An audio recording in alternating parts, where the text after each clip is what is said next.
Hey guys, Jackdaw here. Today I'm delving into full spoiler territory regarding Dragon Age Blue Wraith Issue 2, breaking down the major plot threads, characters, and my overall thoughts on the second issue of this comic. I've already broke down the first issue, so be sure to check that video out if you need to be caught up. But if you haven't had the chance to pick up this comic and you want to read the second issue for yourself, go give it a read and then revisit this video. Alternatively, if you'd rather pass up the comics for whatever reason, you're in luck, because once more I'm going to be summarizing all the important details in this video. So without further ado, let's break down Blue Wraith Issue 2. Like the previous issue, the story starts with another flashback 4 years ago in the Arlafan Forest. We witness Fenris's sidekick Shireless freeing elves once more, this time by his lonesome. He swaps places with a slave, saving the elf's life while endangering his own. He makes a promise to the other elves that one day all slaves will be liberated. The cart holding Shireless and the slaves arrive at the fabled Magister Nenelius' estate, with him dealing with the new arrivals. He questions our knife-ear friend and his Valentyne origin, then asks if he's ever dreamed about becoming a Peripate, taking him in and killing the rest of the slaves. We discovered in the last issue that Nenelius was looking to train an elven Peripate. This is a special type of Tevinter slave specialized in killing rival mages, and it seems that Nenelius has found one in Shireless. We shuffle back to the present day in the Arlafan Forest. Vega, Francesca and Fenris are having a bit of a spout. Fenris tries to take Franny's head off with a claymore, and Fran throws Fenris against a tree, then attempts to suffocate him with plant magic. You know, just your usual kind of kerfuffle. We have an uppercut here, a cucumber slice over there, and then Vega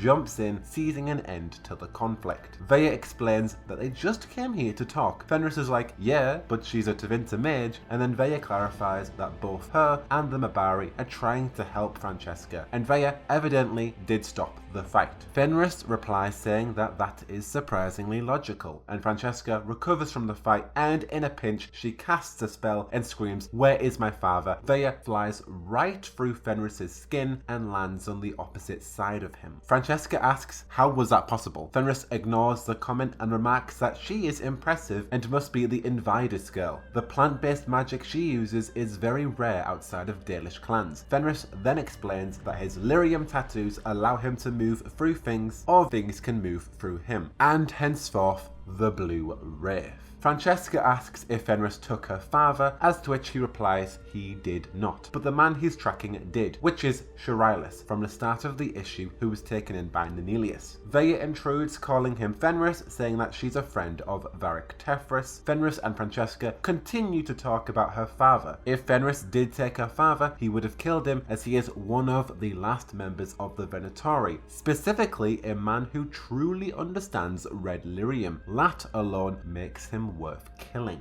But Fenris exclaims that Francesca's father is in no danger from him, so long as he's not travelling with Shireless willingly. He decides to go on his merry way, however Vega asks him to travel with the group. Besides, they have Autumn, the adorable, amazing tracker Mabari. Now I could tell you what Fenris replies with, or I could get Gideon Emery to do it for me. Take it away. I have no doubt that she can do this.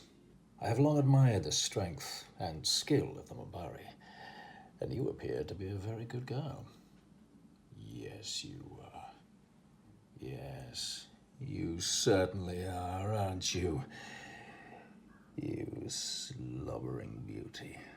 How amazing was that? Truly perfect Gideon, an absolute trooper. In quite the contrast to that moment though, we have this sad monologue from Fenris as he shares how in the end people only use you for your power and then they leave you. Now, one of the Dark Horse writers, Nunzio de Philippus, shared more on this in his own blog that I do have linked down below, but I wanted to delve into this more because he talks about his own experience with moving on and how in his life he and and certain people have reacted to departure. And he shares that no matter what choices you made in previous Dragon Age games, one way or another, Fenris was left behind, no matter how valid the reasons he was left behind. And that is the basis of how Fenris's character is throughout this comic. So if you are wondering about Fenris's current mind state, it's that he feels used and abandoned. And because of that previous abandonment, he wants to go on his own way. And so with that, he leaves Veya and Francesca and rides on. But Veya's smart and gets Autumn to track him. We move on to the other team following the caravan from the first issue, and that's Sir Aaron, Tessa, Marius and Calix, and they're all looking over a cliffside. Sir Aaron and Calix talk about Autumn leaving him for Veya and how perhaps not everyone is up for sacrificing themselves for the greater good, just like Olivia Pride in Dragon Age Deception. They spot the caravan having stopped, potentially to meet someone. We roll back to Veya, Francesca and Autumn following Fenris as they discuss their purpose within the group. Veya defends herself that she would not abandon Sir Aaron nor the other way around like Fenris's experiences. Autumn catches up to Fenris as Veya sees guards ahead. She prepares a stealthy approach, however Fenris ain't up for that as he prepares to charge straight into the encampment. But not before Francesca grabs him with her plant magic and they decide to take a tactful approach as a group this time. We swap back to the other group as they watch Marquis meeting Magister Nenelius. Marius confirms that he is indeed Nenelius, the same Magister that turned Marius into a Peripate.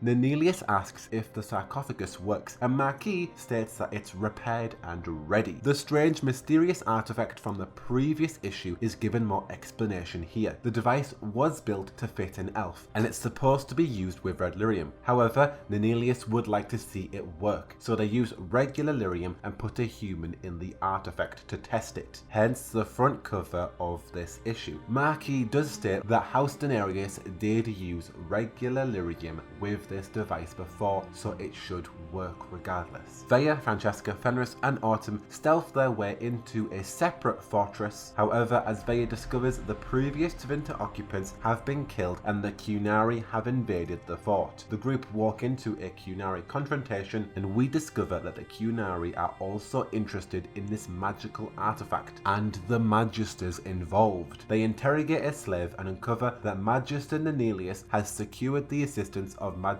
Invadus for his expertise with red lyrium. According to the slave, the sarcophagus infuses with lyrium, granting the occupant great power. The Magisters intend on using this on Nenelius's new Peripate, which as we can understand is most likely Shurailis, Fenris's travelling companion. Well, when Fenris hears the Qunari talking about this plan, he screams that the device was beyond repair and charges at the Qunari, back to the stabbing as Veya aptly puts it. We can most likely confirm that this was the same device that gave Fenris his lyrium tattoos. And we make it to our final scene. Sir Aaron and squad charge down the mountain towards the caravan. As they make their way down, they are attacked by a glowing lyrium infused man who attacks Cass, Sir Aaron's horse, knocking him to the ground. Tessa shoots the man, but her bolt goes straight through him, and as the man prepares to attack Marius and Tessa, we have a gigantic kafoom. End of issue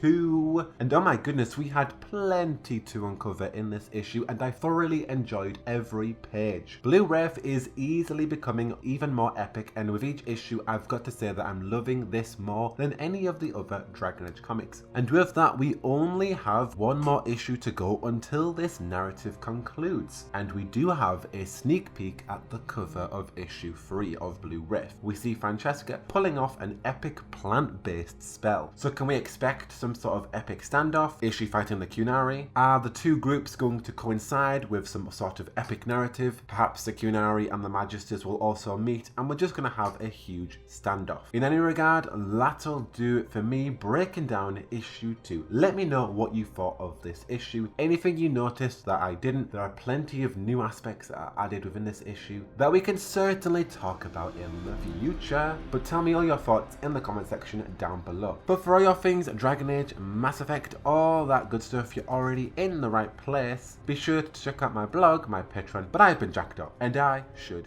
go.